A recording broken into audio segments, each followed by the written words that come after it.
Do you know why Homer screamed? Homer was hypnotized into a 12-year-old. He screamed and screamed. Even snapping his fingers couldn't bring him back. Homer screams as he brushes his teeth, screaming in his sleep. He was sent home for disturbing his co-workers. Homer drank tea and came to his senses. He recalled falling into the mud when he was 12. He saw a pipe and poked it with a stick. When the sewage runs out, it turns into clear water. He was washed down, got up, and found the body on top of him.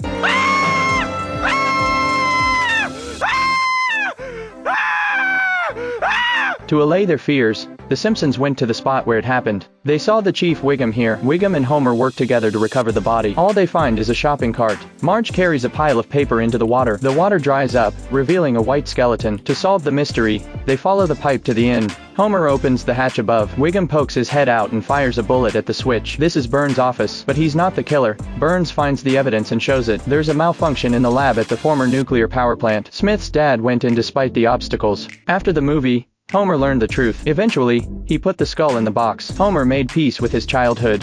What happens when Homer becomes Burns' assistant? Homer has to get up at 4:30 to make breakfast for Burns. He breaks the oven, turns on the electricity and starts a fire. Even ordinary food combinations can catch fire. All he can do is get Burns donuts, puts in Burns dentures and closes his jaw. He had to sit outside the office door and wait for Burns to do his bidding. Homer was so sleepy he could fall asleep. Sitting up, he's just lying down when Burns calls him. Homer rushes to Burns' house just to answer his bedside phone. Even the wattage of the lamp is too high. Homer gets a scolding. He'd get beaten up if Burns' nightcap was too hard. Burns even threw tea in his face. He threw papers, pens, books at him. Burns' insults made Homer very angry. He punched Burns in the face. Burns fell to the ground. After that, Burns avoided Homer. Homer's proximity frightened him. He only dared to lie under the door and peep at Homer through the mirror. Do everything himself? He started driving his own car, scaring passers-by to flee. He learned how to use a paper shredder. Even he answered his own phone. Burns learned to be self-reliant thanks to Homer. He also fired Smith. You're fired. Do you know what Maggie's birth brought to Homer? Homer works at a bowling alley. He cleans shoes and toilets every day, and serving tea and water. Marge was pregnant, but she didn't dare tell Homer, because I've come up with a perfectly balanced budget.